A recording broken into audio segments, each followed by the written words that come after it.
আজকে বাজারে গিয়েছিলাম, কি বাজার করলাম, কি রান্না করব এটা নিয়ে আজকের ভিডিওটি বানিয়েছি।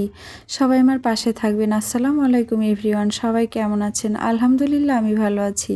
এই তো বাজার নিয়ে আসলাম, কচি লাউ, বেগুন, টমেটো, কাঁচামরিচ আর কিছু ফল নিয়ে আসলাম মটরশুঁটি আর বড় সাইজের 2টা তেলাপিয়া মাছ।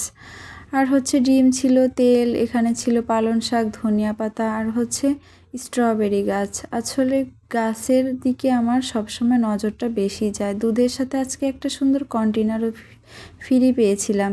এই তো এখন নেমে পড়লাম মাছ নিয়ে যুদ্ধ করার জন্য।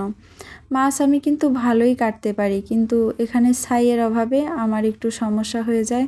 তারপরেও চেষ্টা করলাম, দা, ছুরি, বটি যা পেয়েছি সব কিছু নিয়েই নেমে পড়েছি 2টা মাছ কাটার জন্য। কাটা হয়ে গিয়েছে, হঠাৎ করে বিদ্যুৎটা চলে গিয়েছে, কি আর করা। তো এইভাবেই মাছটা ধুয়ে নিলাম। আমি কিন্তু মাছটা সুন্দর করেই পরিষ্কার করি। তো সবার হাতের মাছ ধোয়া আমার পছন্দ না। এই তো মাছটা পরিষ্কার করে হলুদ, মরিচের গুঁড়া, লবণ দিয়ে মেখে আমি ভেজে নিচ্ছিলাম। এর ফাঁকে আবার শাকটা ধুয়ে নিলাম। মাছটা এক পাশ হয়ে গিয়েছে, এখন একটু উল্টিয়ে পাল্টিয়ে দিচ্ছিলাম। আমার কাছে জানেন তো, এই সব দস্তার কড়াইতে রান্না করতে বেশি ভালো লাগে, জানি না কেন। যতই বলেন নন স্টিক বা লোহার কড়াই, কোনো কিছুই আমার কাছে ভালো লাগে না। আমার এই দস্তার কড়াইতে রান্না করতে অনেক বেশি আরাম লাগে। জানি না কার কার কাছে কেমন লাগে। তো এই তো মাছ ভাজা হয়ে গিয়েছে, এখন আমি তুলে নিব। মাছের তেল দিয়ে যে কোনো রান্না করলে আমার কাছে সেই রান্নাটার টেস্ট অনেক বেশি ভালো লাগে। তো আজকে আমি এই মাছের তেল দিয়েই শাক ভাজি করে নিব। আমি মাছের তেলে পেঁয়াজ, কাঁচামরিচ, রসুন ভেজে নিয়েছি সুন্দর করে। দিয়ে দিলাম পরিমাণ মতো লবণ আর দিয়ে দিলাম পালং শাক। পালং শাকটা একটু ঢেকে রেখেছিলাম, সিদ্ধ হয়ে গিয়েছে। এখন দিয়ে দিলাম ধনিয়া পাতা। ধনিয়া পাতাটা একটু বেশি পরিমাণেই দিয়েছি। এই তো এখন রাইস কুকারে ভাত বসিয়ে দিলাম।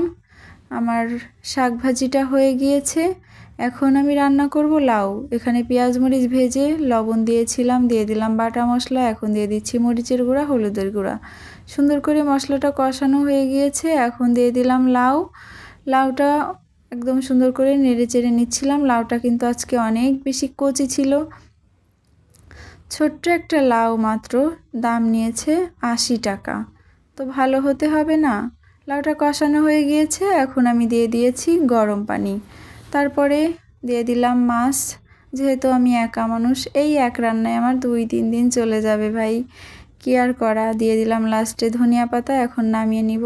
রান্না শেষ, এখন খাবার নিয়ে বসে পড়লাম খেতে।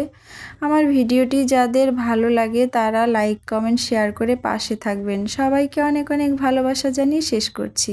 আসসালামু আলাইকুম।